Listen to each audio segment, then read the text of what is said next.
Olá para você que está ligado na programação da Rádio Defensoria. Está começando mais um podcast Entrevistas DPE comigo, Beatriz Prio. E hoje o assunto é para falar sobre luto e superação. Com o psicólogo Wagner Costa, que já está na linha com a gente, uma entrevista aí remota, por telefone. Mas com todo prazer eu te recebo, Wagner. Seja muito bem-vindo. Obrigado, Beatriz. Estou sempre à disposição para conversar sobre temas que são de relevância para a nossa saúde mental e para o entendimento da vida.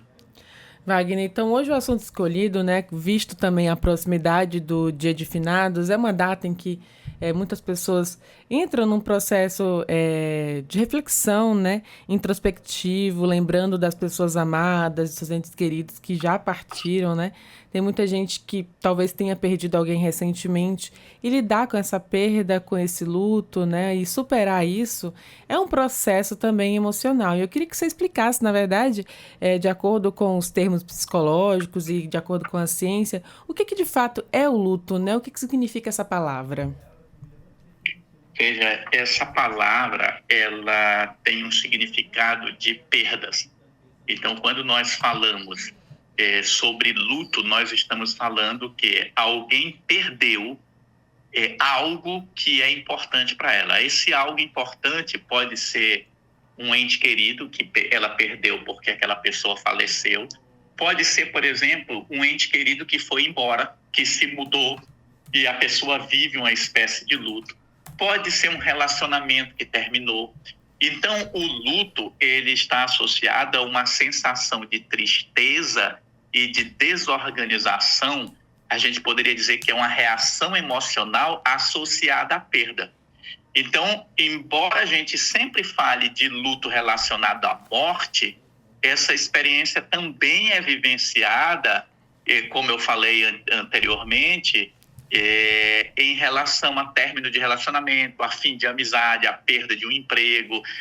Você, às vezes, tem algum animal, por exemplo, que convive com você, ele morre e você fica enlutado, ou seja, você sofre, você sente a falta, você se desorganiza mentalmente porque você perdeu. Então, é como se você tem alguma coisa que preenche um espaço emocional seu e aquilo foi arrancado abruptamente. E aí fica aquela sensação de ausência. Wagner, o que você pontua agora e traz assim, abre tantas questões, tantas perguntas, porque eu comecei citando aqui a questão do Dia de Finados, Mas, de fato, eu já passei por situações e acredito que muita gente já passou por isso, de sofrer o luto com pessoas vivas, Quando a gente encerra uma amizade, termina um relacionamento, ou mesmo alguém se muda de estado, a gente sente falta daquela pessoa. Na verdade, acho que significa também um pouco além da perda, mas também a separação física, e emocional de outra pessoa. Nesses casos, Wagner, como lidar com isso, Como fazer o coração, a mente, o emocional do ser humano entender aquele processo? Olha só, a gente, antes de compreender esse processo, é necessário perceber que realmente é um processo. Então, o Bowlby, que foi um psicólogo que estudou os vínculos entre as pessoas, ele dizia o seguinte, que quando você perde alguém, falando especificamente da morte de um ente querido, o luto ele tem fases. Então, ele tem uma fase que ele chama do choque. Você simplesmente se choca porque você não esperava que aquela pessoa morresse. Então, é um momento de perda, é um momento de dor, é um momento de sofrimento. Depois, existe uma fase que ele chamou de fase de busca, onde você começa a pensar assim, cara, não é possível, eu não acredito que fulano morreu. E você está sempre esperando que em algum momento a pessoa reapareça. Fica aquela sensação de que, olha, daqui a pouquinho eu estou aguardando o fulano chegar. E às vezes até a pessoa aguarda mesmo, ela está fazendo alguma coisa que ela tinha o hábito de fazer junto com o outro e ela não se apercebe de que a pessoa faleceu. Depois dessa fase, ele chama de fase de desorganização e desespero, que é onde vem o sofrimento. Então, inicialmente você tem um choque, depois você não acredita muito e aí você começa um processo de sofrimento. Esse sofrimento ele é muito parecido com a depressão. Então, você sofre porque você sente tristeza, você sente falta, você tem aquela sensação ruim com a ausência do outro. E, por último, o Bowlby diz que tem a fase de reorganização, onde nessa fase você vai se acostumando com a ideia de que agora você vai viver com as lembranças, que realmente isso faz parte da vida. E aí, dependendo da tua postura de vida, as tuas interpretações, dependendo da tua religião, como é que você encara o mundo, essa fase de reorganização acontece a contento. Só que, em algumas situações, esse luto ele dura em torno de 6 meses. Quando a gente fala em 6 meses, é óbvio que isso não é um número redondo. É em torno de 6 meses as pessoas se acostumam com essa ausência, percebem que vão viver com as lembranças e seguem a vida. Só que hoje, a Organização Mundial de Saúde criou um termo que é o luto prolongado, que seria aquele tipo de luto onde a pessoa não consegue superar o luto. Então, eles chamam de transtorno de luto prolongado, quando esse luto demora mais de 6 meses, 1 ano, e a pessoa não se desconecta. Então, vamos lá. E aí, respondendo a sua pergunta, quando eu falo em como lidar com esse processo, a primeira coisa é compreender isso. Compreender que a vida ela é finita. Hoje, muitos de nós não paramos para pensar nisso. A vida é finita. Então, todas as pessoas que estão nos escutando, elas precisam refletir que elas não são imortais, que a vida pode acabar a qualquer momento. Então, eu tenho que ter essa percepção. E aí eu vou trabalhar para lidar com a ausência. Como é que eu lido com a ausência de alguém? Eu sempre dou exemplo do meu pai. Meu pai já faleceu faz mais de 10 anos, mas ainda hoje eu vejo memes na internet que eu lembro do meu pai, eu ouço músicas que eu lembro dele, e às vezes eu me emociono e choro ouvindo uma música que meu pai gostava. Mas veja, isso para mim não é sofrimento, é uma lembrança agradável. Então eu diria para as pessoas, a melhor maneira de você lidar com o luto é aceitar que a morte faz parte da vida. Só que tem gente que não aceita. Então, se você não aceita, você vai sofrer mais e você provavelmente precisará de ajuda profissional para superar o luto. E Wagner, por que a morte, né, ela se torna esse tabu? Por que a morte ela é tão difícil assim de ser compreendida, de ser aceita da forma que você está falando por todo mundo, né? Eu digo assim que é a minoria das pessoas que já aprenderam a lidar com a morte. Na verdade, são pessoas, são a exceção. Mas, em geral, a maioria das pessoas não consegue lidar com o fato de saber dessa informação, né? De que nós somos finitos. O que acontece com o cérebro humano em relação a isso? Olha, desde o Freud dizia que o ego ele se acha imortal. A gente tem quando a gente olha para a vida, a gente não olha para a morte. Então isso é uma coisa que parece meio que do ser humano. Ele simplesmente acha que vai viver eternamente. Porém, hoje a nossa sociedade, ela criou uma espécie de anestesiamento das pessoas.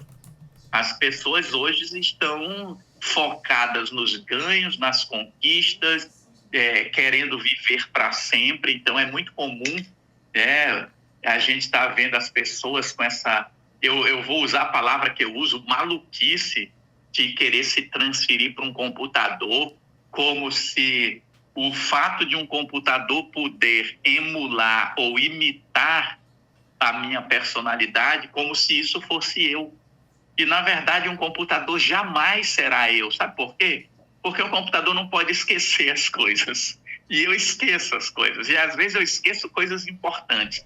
Então, o ser humano, ele é muito singular. Ele é único.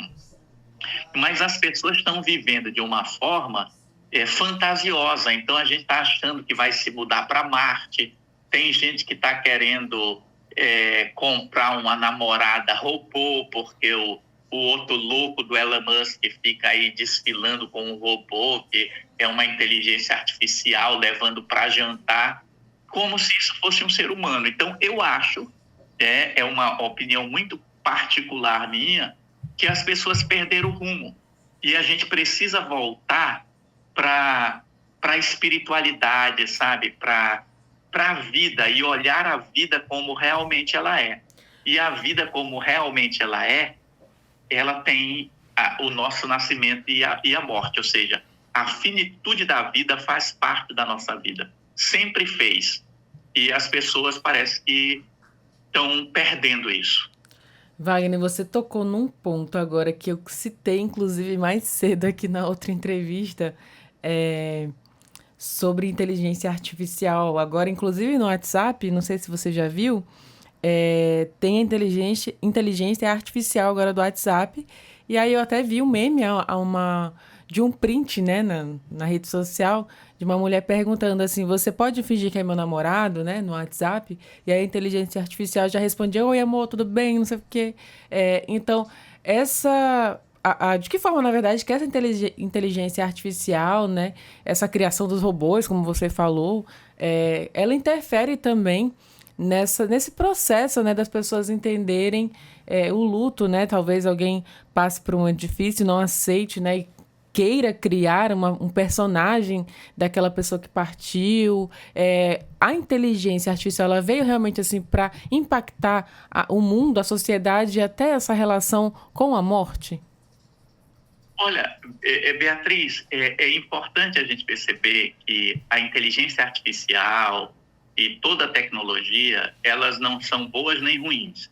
O que é bom ou ruim é o uso que nós fazemos dessas tecnologias.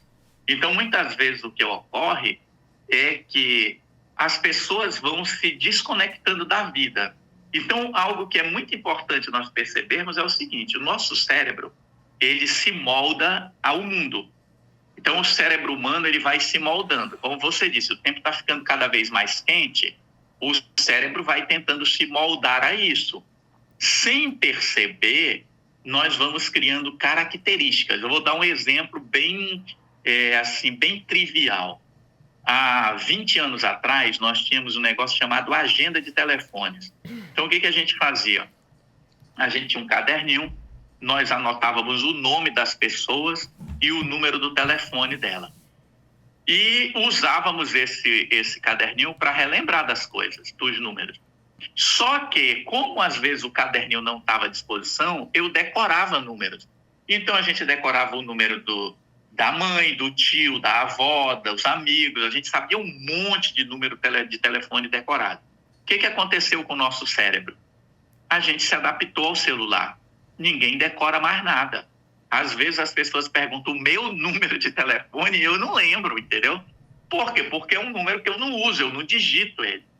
Então, a gente precisa fazer um esforço para decorar um número de telefone. O que eu quero dizer com isso? Se eu começo a utilizar a inteligência artificial para substituir algumas funções do meu cérebro, é possível que, com o passar do tempo, eu vá perdendo essas funções. E isso parece que está acontecendo com o ser humano. De uma forma geral, a gente sabe que os adolescentes estão perdendo vocabulário, que os adolescentes estão perdendo capacidade de cognição, que as crianças estão perdendo capacidade de ler rosto. Essas coisas que eu estou dizendo aqui são coisas que estão sendo estudadas atualmente. Então, nós não sabemos qual vai ser o impacto dessas tecnologias no ser humano daqui a 20 anos. Nós não temos ideia de qual vai ser o impacto. Nós sabemos que teremos um impacto, mas nós não sabemos o tamanho dele. Quando a gente fala da morte, o que a gente percebe? Que tem realmente um monte de gente querendo driblar a morte, essa coisa de viver mais, viver para sempre. Isso já é uma questão filosófica, não dá para viver para sempre. Se todas as pessoas que nasceram no mundo estivessem vivas, não tinha espaço para todo mundo, entendeu? O mundo não comporta tudo isso. Alguns espiritualistas dizem, né, que o planeta Terra comporta até, esse não me falha o número agora, mas é em torno de 10 ou 12 bilhões de pessoas vivendo no planeta. Mas observa isso vivendo de uma forma ordeira e organizada, coisa que nós não estamos fazendo. Então é preciso que cada um entenda que a morte faz parte da vida. Então, um dia de finados é um dia para que eu relembre das coisas boas que eu tive a oportunidade de viver com meu ente querido. Na minha percepção, não é um dia para você se desesperar. Eu sei que algumas pessoas sofrem, mas eu quero dizer para essas pessoas o seguinte: é possível buscar ajuda, ressignificar esses sentimentos e dar sequência à vida. Porque a vida é isso, nós somos uma sequência. Então, meu pai já faleceu, meu avô já faleceu, hoje eu estou com 60 anos, eu tenho a minha filha mais nova, está com 17. Então, observa, é óbvio que daqui a 20, 25 anos eu já parti e a vida continua. Nós não podemos negar essa expressão da natureza. E, às vezes, parece que o ser humano quer negar isso, como se o problema não existisse. E isso é uma experiência de vida que todos nós vamos ter que passar. Wagner, você falou inclusive sobre o tempo, né? Esse processo que dura aí cerca de 6 meses, mas que para o Ministério da Saúde, para a Organização Mundial da Saúde, quando se passa desse tempo já é um luto prolongado, né? Como é que pode se... o que na verdade influencia também nesse tempo? Existe uma dificuldade também de vivenciar aquelas primeiras emoções? Na verdade, a pergunta seria, né, de que forma que a aceitação dessas próprias emoções ela pode contribuir com o enfrentamento do luto, né, e para que esse tempo ele não se prolongue? Olha só, o que vai afetar diretamente a questão do luto é o que a gente considera que vai ser importante no transcorrer desse processo, são as vivências anteriores que a pessoa viveu sobre perdas. Ou seja, qual foi minha experiência? Como é que eu perdi coisas e como é que eu me comportei? Como é que eu fui ensinado ao longo da vida? Uma criança que teve um cachorrinho e ela já viu que o cachorrinho morreu. Ela teve um bichinho de estimação, esse bichinho morreu. Ela já viu que o avô dela morreu. Então ela vai crescendo, compreendendo que isso faz parte da vida. Então o que mais vai influenciar são essas experiências anteriores e como elas foram elaboradas. E aí vem a segunda questão, que são o que nós chamamos de recursos psíquicos. Como é que essa pessoa a personalidade dela, como é que ela lida com as coisas? Se ela já é uma pessoa que aceita com naturalidade a vida, ela vai lidar com muito mais facilidade. E por último, que é algo tão importante quanto as duas outras, é o suporte social que a pessoa tem. Quem são os amigos que estão à sua volta, quem são os seus familiares, quem é que está te dando suporte. Então, esse suporte social, ele é essencial para a superação do luto. Porque quando eu sofro e eu tenho apoio, a minha relação com a dor é totalmente diferente se eu estou sofrendo e, além disso, eu estou sofrendo sozinho. Tem uma outra coisa, Bia, que tem muito a ver com o luto, que a gente fala muito relacionado à criança, mas também tem a ver com o adulto, que é o seguinte: eu perdi um parente. A primeira questão é, qual era o relacionamento que eu tinha com essa pessoa? Porque uma coisa é você perder alguém que você convive todos os dias com ela. Outra coisa é você perder um parente que você não vê há 3 anos. O seu sentimento provavelmente será diferente. Uma coisa que se diz sobre o luto, que ele é que nem a nossa impressão digital. Cada um vive de forma diferente. Então, tudo que eu estou falando aqui para o luto, eu estou falando de uma forma geral.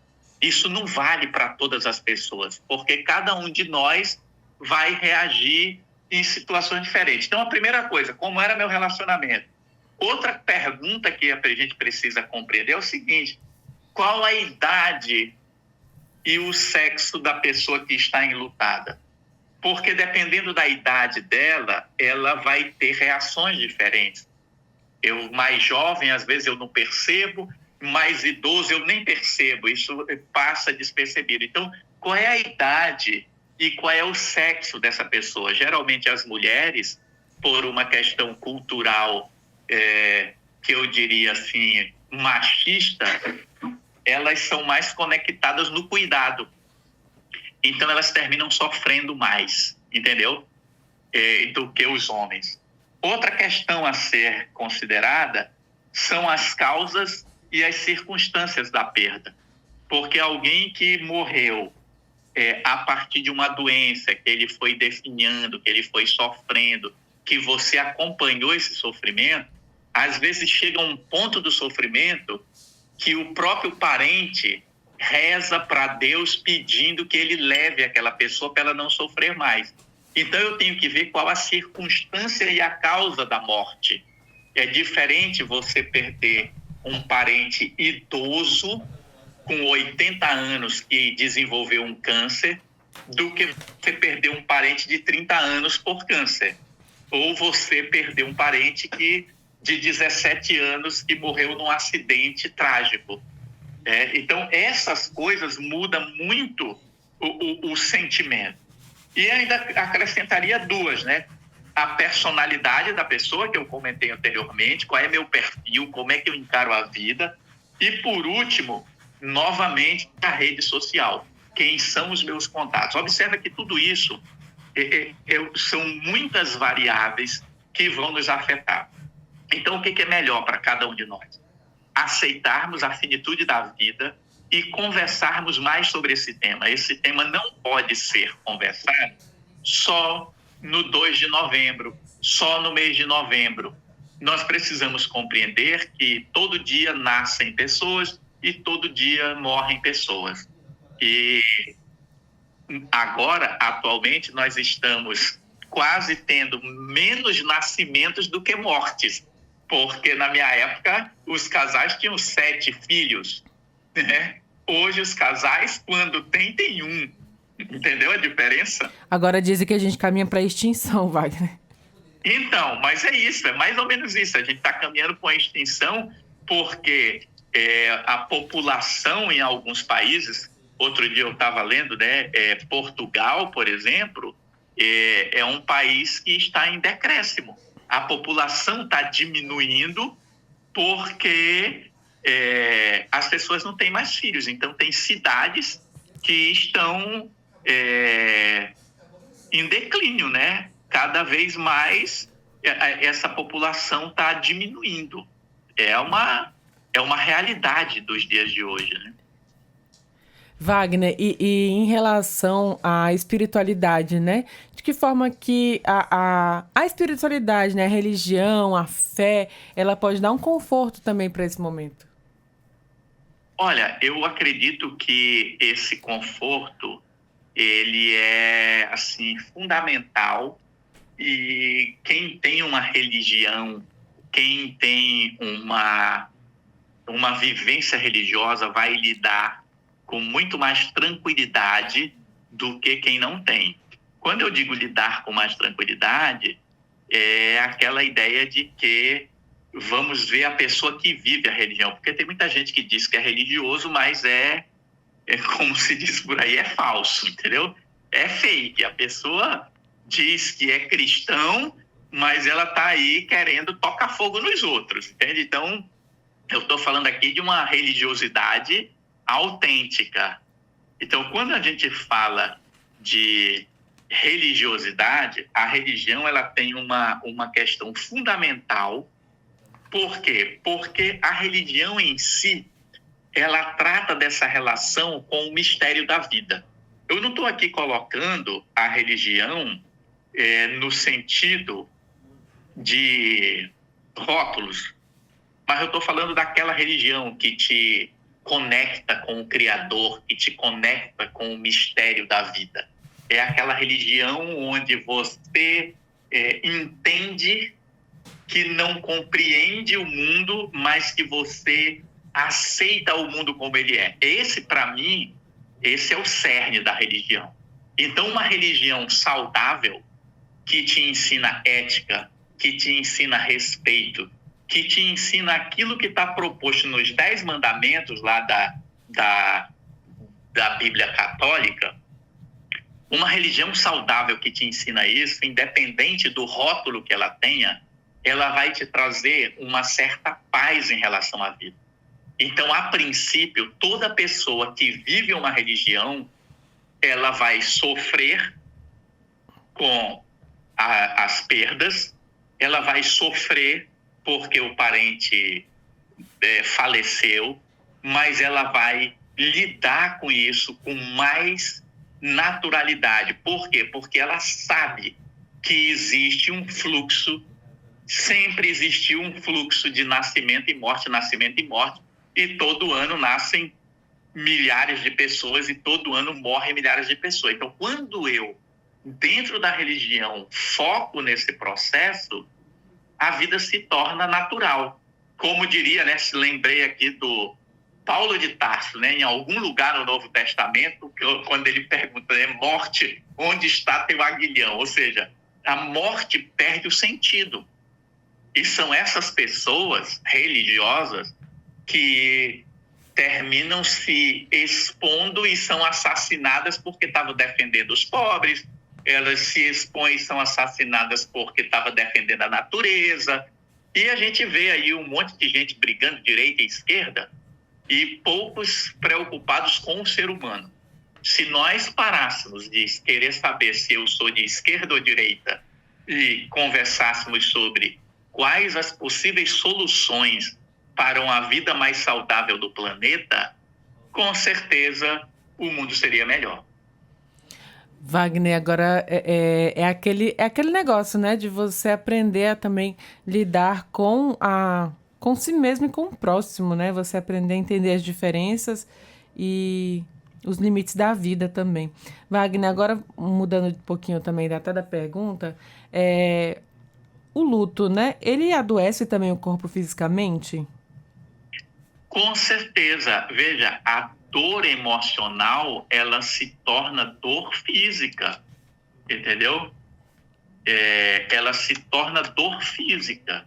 Quando eu sinto essa dor emocional, ela vai se manifestar diretamente no meu aspecto físico. Então, às vezes, as pessoas não percebem, mas esse sofrimento emocional, ele vai se... Eu diria assim, como é que eu diria? Ele vai se materializando no corpo. Então, não pense que dor emocional não é dor física. A primeira coisa que hoje os neurocientistas estão muito convictos é que não há uma distinção entre cérebro e mente. Então, a gente fala de cérebro e mente como se fossem duas coisas, mas o cérebro e a mente, eles estão intimamente relacionados. Tem muita gente que diz que a mente é resultado do cérebro, mas isso é uma falsa ideia, e quando eu digo falsa ideia, eu digo com muita convicção, porque já existe muita neurociência para comprovar isso, porque o que é o seguinte, olha só, o cérebro, tem alguns que dizem, o cérebro é que gera o pensamento. Se o cérebro gera o pensamento não pode gerar o cérebro, entendeu? E como é que eu, pensando, eu altero o meu corpo? E aí, quando eu te digo isso, pensando eu altero o meu corpo, hoje nós sabemos que uma pessoa que cultiva a alegria, ela adoece menos. Nós sabemos que uma pessoa que cultiva a gratidão, ela sofre menos. Então, o tipo de pensar, quando eu escolho o que pensar, o pensamento altera o funcionamento neurológico, fisiológico do meu cérebro. Então, observa que essas duas coisas, elas estão juntas. Então, quando a gente fala de, mas uma emoção pode gerar dor, claro, porque mente e cérebro, nós falamos como se fossem duas coisas, mas mente e cérebro é que nem laranja e casca. Eu posso arrancar uma casca da laranja? Posso, mas a laranja, ela é um conjunto. Onde termina a laranja e começa a casca é uma linha muito fina, muito tênue, que nem sempre eu consigo definir. Isso foi muito profundo, Wagner. Eu tô virando meio filósofo. Mas eu gostei dessa analogia, né? Dessa reflexão, porque você vai vendo a sutilidade, né? Que existem entre os sentimentos e a realidade. É possível dizer que a gente, às vezes, materializa. Na verdade, a gente aumenta, né, o que se vê no mundo real de acordo com aquilo também que a nossa mente pensa, porque, assim, exemplo, né? Às vezes a situação nem é tão triste, nem é tão trágica. Por exemplo, você até falou que uma separação é um processo de luto também. Mas às vezes foi melhor para você, mas aí na sua mente aquela situação não é aceita, né? Então a dor ela aumenta também na vida real, né? Digamos assim, de fato, na realidade. Como lidar com isso também, Wagner? Vê, tudo, Beatriz, começa com essa aceitação, né? Porque uma das coisas que a gente tem aprendido, eu tenho pensado sobre isso, né? Nesses estudos de meditação, de mindfulness, uma das coisas que se coloca muito é aquela velha frase de que a vida é o que é. Quando eu aceito que a vida é o que é, ela dói menos. Sabe, tem umas coisas que as pessoas dizem assim, aceita que dói menos. As pessoas Literalmente, hein? falam isso brincando, mas isso tem uma lógica, entendeu? Isso tem uma certa lógica. Então, o que acontece? Quando eu lido com a realidade, né, como ela é, o meu cérebro se adapta àquilo. Então, eu diria para você, né, que a melhor forma é conversar. Nós deveríamos falar mais sobre a morte, sobre o morrer. Você observa, você vai em uma livraria hoje, o que você encontra lá? 10 maneiras de se tornar rico. Uma transforme R$ 1 em 1 milhão. Seja o sucesso não sei o quê. Toda a livraria está voltada para as pessoas ganharem dinheiro. É muito raro você encontrar um livro como tem um que, inclusive, está fazendo sucesso ultimamente, que é A Morte é um Bom Dia para se Viver. Sabe, assim, de você começar a enxergar a vida e perceber que a morte faz parte da tua vida, entendeu? Entendi, Wagner. Eu gostei desse título, hein? Não tinha ouvido falar ainda sobre esse livro, mas fiquei pensando agora, como é que as pessoas viveriam suas vidas, né, se soubesse que é o último dia, né, que seria sua despedida ali. É importante pensar sobre isso também, né, Wagner? Eu falei até o nome do livro errado. O nome do livro é A Morte é um Dia que Vale a Pena Viver. Olha aí, Então, assim, reforçou ainda mais o entendimento, né? Também o que eu tinha pensado, acertei, viu? exato, porque a gente precisa, como você acabou de falar, compreender isso. Nós não podemos crescer achando que não existe a morte. E, na verdade, a morte ela faz parte da vida. A morte ela é um pedaço da nossa vida. Então, o que a gente tem certeza é que nós vamos nascer e que vamos morrer. E esse percurso a gente vai construindo aí com muitas coisas, muitas experiências, né? A vida é experiências, a vida continua sendo um mistério, porque se você perguntar o que é a vida, ninguém sabe definir. Hoje, aí o pessoal está com essa ideia da tecnologia, tem muitas séries, né, onde as pessoas trocam de corpo, elas têm um chip, tem uma que chama Carbono Alterado, né, que é uma série que a pessoa ela pega o chip dela e implanta no outro corpo e ela continua vivendo. Então, isso é um sonho que é só sonho.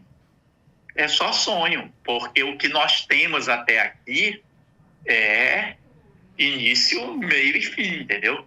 Então, é preciso começar a ter esse tipo de percepção.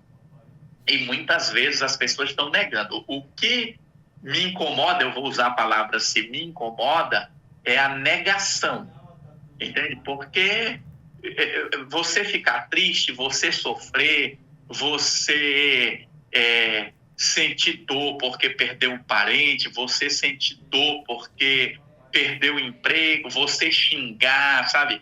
Vale xingar Deus. Sabe, quando eu digo vale xingar Deus, é partindo do seguinte princípio: se Deus é Deus, Ele não vai se incomodar porque eu perdi meu pai e culpei ele, entendeu? Ele vai compreender a minha dor. Então, vale tudo, mas eu também preciso compreender que a vida continua. Então, como viver com as minhas lembranças? Aí vem a questão dos funerais. Para que a gente faz funerais? A gente faz funeral para ter um ritual para nos mostrar que a pessoa morreu. Nós sabemos que pessoas que desaparecem, tem pai que fica enlutado o resto da vida, porque como ele não viu o corpo, como ele não enterrou o filho, ele fica o resto da vida aguardando, porque ele vai sempre ter a expectativa de que o filho dele está vivo, entendeu? Então, a importância do funeral, a importância desse processo, né, que é um ritual, é para acomodar nossa mente e nos mostrar, olha, até aqui você viveu com a pessoa fisicamente, agora você vai viver com a pessoa nas suas lembranças. Então, se eu vivo e com meu avô, com a minha avó, com meus pais, com meu pai, né, minha mãe ainda está viva, assim, na saudade, eu tenho que aprender agora a lidar com essa ausência. E eu sempre digo, né, agradecer pelo tempo que eu tive a oportunidade de desfrutar da convivência dessas pessoas que foram tão importantes para mim. Wagner, tem uma outra questão que eu acho que é até importante pontuar.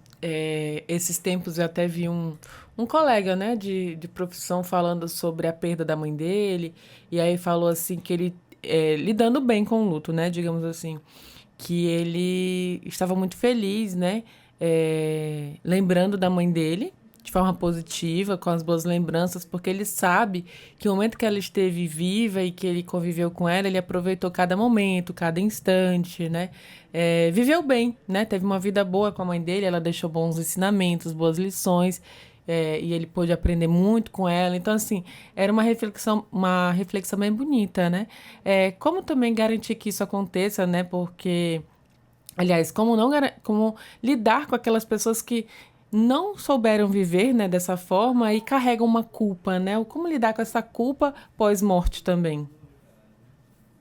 Muitas pessoas, elas têm uma culpa porque realmente elas trataram mal o seu ente querido ou abandonaram. Tem muita gente que sente essa culpa porque começa a ter uma cobrança de si mesmo de que ele abandonou aquele ente querido. E tem gente que sente culpa porque gosta de sentir culpa, né? A gente já também tem pessoas, e principalmente aqui eu coloco as mulheres por uma questão cultural, elas terminam se sentindo culpadas por tudo que acontece. Então, se chove, a culpa é delas, se tá tudo certo, alguém foi algum homem que fez algo bom, entendeu? Ai, como lidar Então, com a cabeça das mulheres, Wagner? né?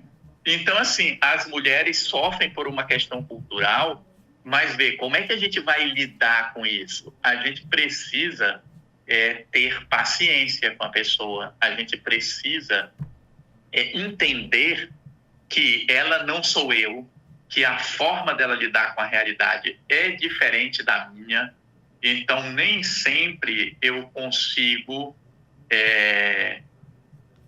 lidar da melhor maneira possível, né?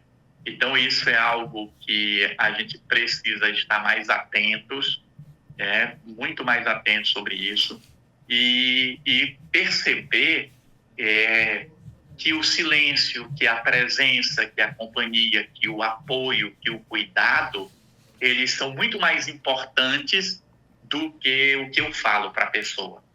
Porque o que eu falo, ela não vai escutar, porque ela não vai estar naquele momento raciocinando em relação a isso, entendeu? Então, tem pessoas que elas sofrem e que é difícil para elas. Nós não podemos minimizar ou desprezar a dor do outro. E em relação às atividades, Wagner, atividades físicas ou novos hábitos ajudam nesse processo? Sim, se manter ocupado ajuda nesse processo. Então, você ter uma atividade, às vezes as pessoas estão enlutadas e elas se isolam. Então, quando eu me isolo, isso pode favorecer o meu entristecimento. Mas se eu vou fazer algo em benefício de outro, eu me ocupo, eu não vou ficar pensando e ruminando ou remoendo aquela dor.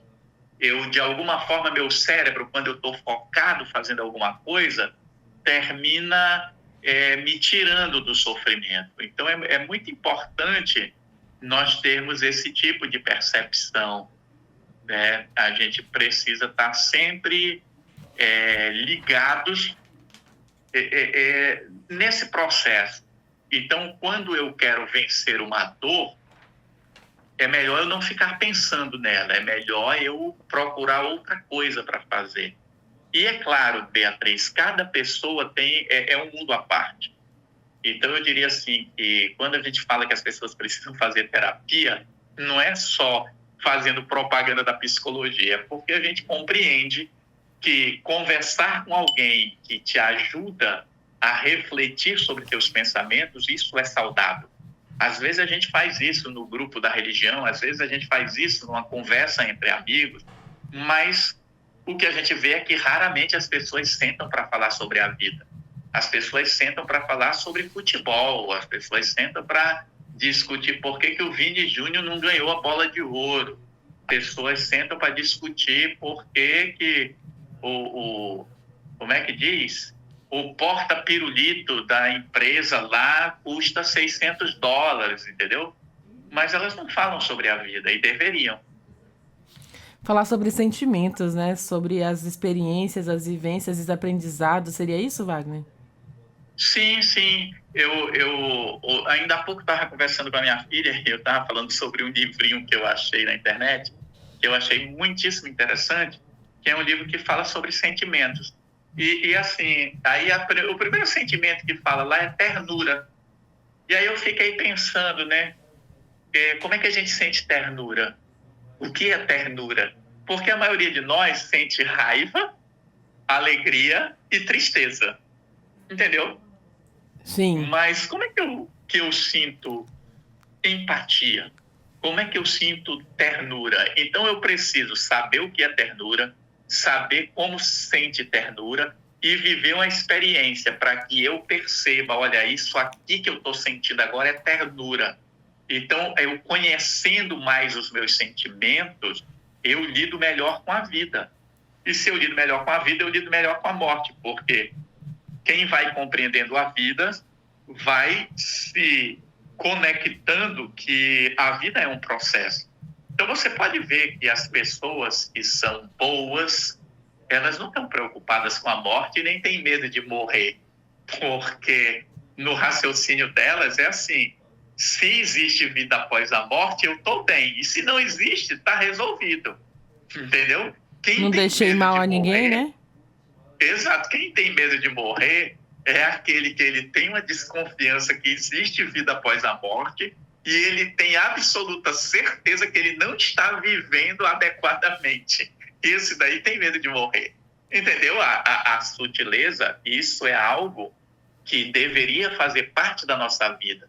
Se nós vivêssemos num mundo onde as pessoas estivessem muito mais conectadas em ajudar o outro, em resolver os problemas, ninguém estava se batendo aí, ninguém estava se, como diz o Vanderly, se empurrando para o abismo, se debatem, se combatem sem saber. Eu estou lembrando aqui da letra da música do Vanderly, porque no fundo, a gente precisa, pelo menos é o que parece, melhorar a convivência social. E isso daria tranquilidade para a gente compreender que morrer faz parte da vida. Algumas culturas, os japoneses, os mexicanos, tem algumas pessoas que têm uma compreensão sobre a morte que me parece mais suave. Saudável, né, Wagner? Saudável, exato. Wagner, e como ajudar, né? Você às vezes conhece um amigo, ou na própria família, conhece alguém que está passando pelo luto e não está sabendo conviver, na verdade, com aquela dor. Como é que a gente pode ajudar, né? Eu acredito, Wagner, que apontar, você já deve ter superado isso, não seja o melhor caminho, né? Eu te diria assim, que eu compreendo que ajudar o outro é se colocar disponível. Então, para que eu consiga ajudar alguém, eu tenho que me colocar disponível. E me colocar disponível é ser capaz, sabe, de dispor do meu tempo a benefício do outro. É ser capaz de perceber como é que eu vou ouvir, dedicar tempo, dedicar cuidado. E nós estamos meio destreinados sobre isso. Então, se você me pergunta como é que eu ajudo um parente que está enlutado, eu diria, esteja presente na vida dele, falando pouco, dando carinho, dando abraço, dando respeito, mostrando presença, oferecendo ajuda, contribuindo para que ele se sinta bem, oferecendo o seu tempo para levá-lo para uma volta na natureza, para ver a natureza, para assistir um bom filme, ler um bom livro junto, discutir alguma coisa que seja relevante para a vida. Essa é a melhor maneira de ajudar. Porque se a pessoa está num luto, esse luto prolongado, que ela não consegue superar, às vezes é até necessário que ela tome alguma medicação, entendeu? Para poder superar isso. Mas aí é um apoio profissional. Mas o apoio realmente real que nós precisamos, ele tem muito mais a ver com presença do que com aquilo que eu digo. Wagner, em relação, a gente falou agora sobre como é que o outro pode ajudar, né? Mas a própria pessoa, né? Como, enfim, ela percebe naquele momento de luto, na verdade eu queria saber quais são as dicas, né, que você dá para a pessoa que está passando por esse processo, ou mesmo aquela pessoa que não sabe lidar realmente com o dia 2, né, de novembro, com o dia de finados. Quando chega essa data, rememora, revive todo aquele sentimento de perda. Vê, eu diria que nós podemos nos ajudar nos prevenindo. Então, a primeira coisa é fazer tudo isso que nós conversamos aqui nesse programa. Sabe, aceitar a finitude da vida, conversar sobre esses temas, começar a perceber que a morte não é um tema para a gente fugir dele, mas é um tema que faz parte das nossas vidas. Então, começa por aí. E a pessoa começar também a desenvolver algo mais espiritual. E aqui eu falo espiritual, dela olhar sobre o mistério, sabe? Compreender mais que a natureza é muito maior do que aquilo que a gente consegue descrever. Então, gente, às vezes ontem eu estava assistindo uma reportagem no YouTube, que o James Webb, né, que é esse novo telescópio que substituiu o Hubble, o James Webb começou a mostrar umas imagens para os astrônomos, né, o pessoal que estuda o cosmos, e o pessoal está começando a achar que não teve Big Bang, sabe? Então, assim, sabe aquela briga? Teve um Big Bang ou foi Deus que disse faça-se a luz? Não tem? O pessoal fica discutindo isso. E, na verdade, de repente, alguém diz assim, cara, eu acho que não teve Big Bang porque essas imagens aqui não batem com as nossas teorias. Então, do mesmo jeito que a ciência vai se moldando à realidade, a religião precisa se moldar às novas, como é que eu digo, às novas maneiras de viver. Porque o que ocorre é que muita gente que está na religião quer estar certo. E a proposta da religião não é querer estar certo. A proposta da religião é ter respeito pelo outro, é viver bem. Entende? E hoje a gente está começando a discutir isso porque muitas vezes a religião virou negócio, virou imposição. Então, nessas discussões, abre para nós essa reflexão. Como é que eu me ajudo? Eu me ajudo criando uma forma de viver que seja compatível com o mundo. E aí, aqui, só para fazer uma referência a os antepassados, né, porque minha avó era povo originário, a gente pensa o seguinte, o indígena, o povo originário, ele sabia viver com a natureza fazendo parte dela. E ele sempre continua se sentindo parte dela. Então, ele trata a natureza como se ele fosse a natureza, porque eu sou também parte da terra. E nossa sociedade nos trata como se nós fôssemos coisas especiais e que podemos sair pegando tudo do jeito que a gente quer. E o que a gente está fazendo? Destruindo tudo, entendeu? Então, se eu quero me ajudar, não só em relação a essa finitude da vida, eu tenho que começar a pensar que eu também faço parte do problema. Então, é só a gente olhar aí, o pessoal dizendo que Belém do Pará vai ser uma das cidades mais quentes dos próximos 50 anos, que a temperatura em Roraima vai subir 4 graus nos próximos... Deus tu imagina livre. a mudança que vai ser disso? E, assim, eu já estou contente, porque daqui a 25 anos eu não devo mais estar aqui, entendeu? Mas, assim, quem ficar vai ter que cuidar de muita coisa. Ai, E, assim, Wagner. o que eu posso fazer hoje é refletir sobre isso, né? Ai, Wagner, eu entro em desespero quando fala que vai aumentar aí mais alguns graus. Quando fala, não, mas já é que sabemos, né? Já sabemos. Mas presta atenção, não é para entrar em desespero, é para pensar o seguinte: nós podemos morrer. E isso faz parte da vida. Então, ou eu mudo o meu comportamento, ou eu encaro que isso faz parte da vida. Tem muita gente que não está nem mudando o comportamento e nem encarando. Está tentando viver a fantasia de que tudo isso é mentira. Vivendo alheio à realidade, né? Exato. Hoje eu estava vendo uma médica paraense, viralizou aí, ela dizendo pro pessoal: eu sou a doutora fulana de tal, nem sei se ela tem doutorado, se ela é doutora mesmo, ou se ela se chama de doutora porque é médica. Ela dizendo na internet para pessoas que câncer de mama não existe, que, portanto, as pessoas parem de fazer mamografia. Vê, o tipo de ideia que a gente para e pensa assim, tá, tu quer inovar, mas não existe porquê. Cadê a pesquisa? Cadê a evidência? Porque o que a gente sabe é que morrem milhares de mulheres todo ano de câncer de mama. Então, isso tudo é mentira? Mostra para mim que é mentira. Mostra algo diferente. Entende? Então, eu tenho que lidar com as coisas tentando ser o mais realista possível. E a morte está nesses temas. O suicídio faz parte desses temas, sabe?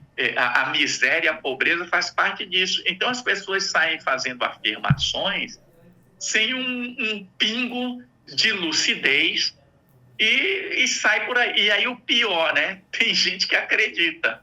Essa é a parte que mais me incomoda, Wagner.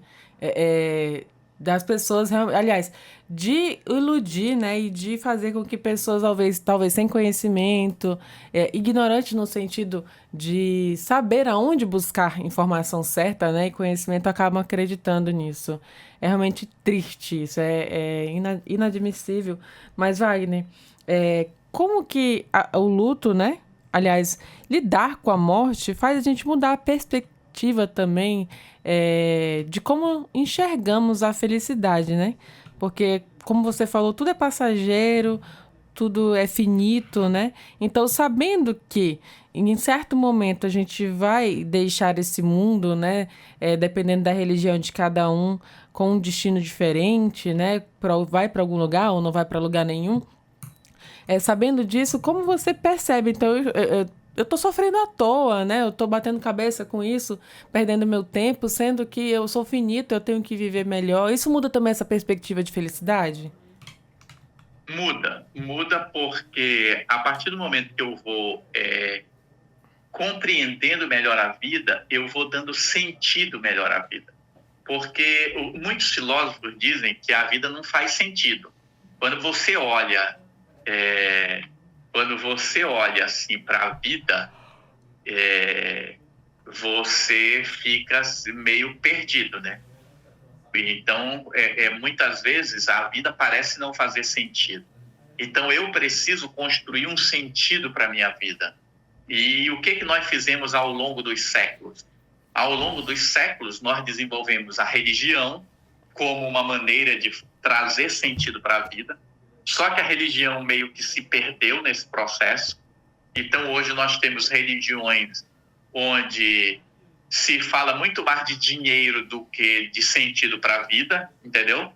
Aí aqui eu não estou criticando as religiões, eu faço uma crítica severa a quem explora a simplicidade do outro para arrancar dinheiro dele. Então a gente vê alguns líderes religiosos vendendo o ar do pulmão dele como algo sagrado. A gente vê líderes religiosos abusando de fiéis sexualmente, dizendo que ele tem, sabe, um esperma divino, essas maluquices que a gente encontra por aí. Então, a forma de mudar isso é dar sentido para a vida. E o que dá sentido para a nossa vida, e sempre foi, e mesmo a ciência e alguns cientistas querendo se afastar disso, o que dá sentido para a vida é a interação com o outro. Uma vida boa começa com bons relacionamentos. Nós já repetimos isso N vezes. Uma vida boa começa com bons relacionamentos. Então, o que dá sentido para a vida são as boas relações que eu vou construindo. Então, tudo vai melhorar se eu melhorar a minha convivência com o outro, se eu melhorar o meu clima de ambientação com as outras pessoas, se eu conviver melhor com a natureza. Entende? Observa que a gente está falando de morte, mas não é um tema pesado. Não é um tema para a gente temer. Aproveitando, né? Nós estamos, assim, Outubro Rosa, falando de muita coisa, aí vamos chegar agora a falar do Novembro Azul, e vem o dia de finado. O que a gente percebe? Muita gente com medo de morrer, morre. O cara tem tanto medo de morrer que ele se nega a fazer um exame de próstata, ou ela se nega a fazer uma mamografia, e aí tem um câncer que abrevia a vida da pessoa. Então, observa, por que eu vou ter medo da morte? Como é que eu tenho medo de algo que eu não sei o que é? Eu tenho medo de cachorro, porque eu sei que ele pode me morder, porque eu já levei uma mordida de um cachorro e já vi cachorro agredindo pessoas. Então, eu tenho medo do que eu sei o que é. Mas como é que eu vou ter medo da morte se eu não sei o que é? Todas as pessoas que tiveram experiências de quase morte, elas descrevem que não sentiram dor, que parece que elas foram transportadas para algum lugar que anestesiou. Existe um mistério aí. Então, eu deveria buscar mais esse mistério, compreender mais sobre isso. E as religiões, eu volto a falar de religião, no sentido de religião que te faz compreender a vida, não é religião que te torna o meu Deus é melhor que o dos outros, entende? Meu Deus é igual ao teu Deus, só que nossa compreensão é diferente. Então, quando eu falo da religião nesse aspecto, todos os livros vão dizer que as pessoas religiosas conseguem compreender melhor a vida. Por quê? Porque elas têm uma visão mais assim, calma, uma visão mais pacífica sobre os problemas. E uma visão... não precisa... Oi? E uma visão diferente sobre a morte também. Exato. Então, assim, e eu posso ter essa visão, eu não preciso de religião. A filosofia me dá essa visão. A reflexão e a minha experiência de vida me dá essa visão. Tem uma escritora que ela escreveu muito sobre morte, né, que era Elizabeth Kübler-Ross. Ela, inclusive, ela tem um livro intitulado Sobre a Morte e o Morrer, que é um livro muito interessante. Ela dizia que religião é aquilo que te ensinam e religiosidade é aquilo que você vivencia. Então, ela fazia uma diferença para dizer assim, olha, uma coisa é o que falam, outra coisa é o que você experimenta e é o que você sente. Então, esse sentir, essa vivência é que te dá a tranquilidade, a autoridade para lidar com esses temas tão dolorosos, mas sabendo que isso faz parte da vida. Né? Eu estou aqui fazendo um exame, né? Esse mapa que fica aferindo a pressão de 15 em 15 minutos, mas eu não posso ter medo de fazer esse exame. Mas vai que eu descubro um problema. Se eu descubro um problema, bom, eu vou descobrir com antecedência e eu vou tratar, ou seja, eu vou dar mais qualidade de vida para a minha existência. Se eu não me cuido, eu não vou prevenir. Então eu vou ter um problema que vai se agravar porque eu não cuidei. São esses detalhes que a gente tem que aprender a conviver. Muita gente que convive comigo diz que eu falo muito de morte. E realmente eu falo muito de morte. Por quê? Porque isso faz parte da vida. Então eu sempre digo para os meus filhos, não sei, né? Amanhã não sei se eu estou vivo. A gente não sabe, e a gente não sabe mesmo. É algo que faz parte da vida. Então ter essa certeza me dá tranquilidade. Wagner, eu gosto de refletir sobre isso também, né? Sobre a morte. Acho que eu aprendi com você já ao longo desses anos, gravando entrevistas com você, mas como pensar também nos nossos sonhos e objetivos diante, né, dessa finitude da vida. O luto, não só o luto, mas o encarar a morte, né, de maneira saudável, faz com que a gente sonhe e tenha objetivos diferentes? Não, eu diria que os sonhos e objetivos, eles vão estar sempre presentes. Então, por exemplo, eu vou dizer uma coisa aqui que eu estou querendo... Faz dias que eu estou querendo gravar um vídeo sobre isso, eu ainda não gravei. Então, eu vou tirar como é que eu digo? A originalidade do meu vídeo, mas vou comentar aqui. Outro dia eu estava vendo alguma coisa e achei escrito um escritor aí, que eu nem lembro o nome agora, ele dizendo assim, eu não tenho hobbies. Aí ele explica, por que eu não tenho hobbies? Porque o que as pessoas chamam de hobby, essa palavra transforma algo tão importante da minha vida em algo que eu só vou fazer quando eu não tiver tempo, ou quando eu tiver tempo sobrando. Porque quem tem hobby quer dizer que o que é prioridade na sua vida é o trabalho. Presta atenção. Eu toco violão. Eu não toco violão como hobby. Eu toco violão porque tocar violão faz eu continuar vivo. Porque tocar violão desperta emoções. A música desperta emoções que são importantes para mim. Tocar violão é um exercício para manter meu cérebro produzindo sinapses novas, aprendendo, descobrindo. Hoje nós sabemos que a música é importante para manter o cérebro ativo. Então observa que a perspectiva, quando eu digo assim, eu não tenho um hobby, eu tenho uma atividade importante. Então, tocar violão é tão importante quanto trabalhar. Entendeu? Tocar violão não é uma coisa para fazer só quando eu tiver tempo e que eu estiver desocupado do trabalho.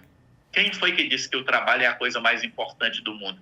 Mas observa, Beatriz, mesmo sabendo que nós vamos morrer, pouquíssimas pessoas consideram o trabalho como uma atividade necessária para ganhar dinheiro, para viver numa organização social.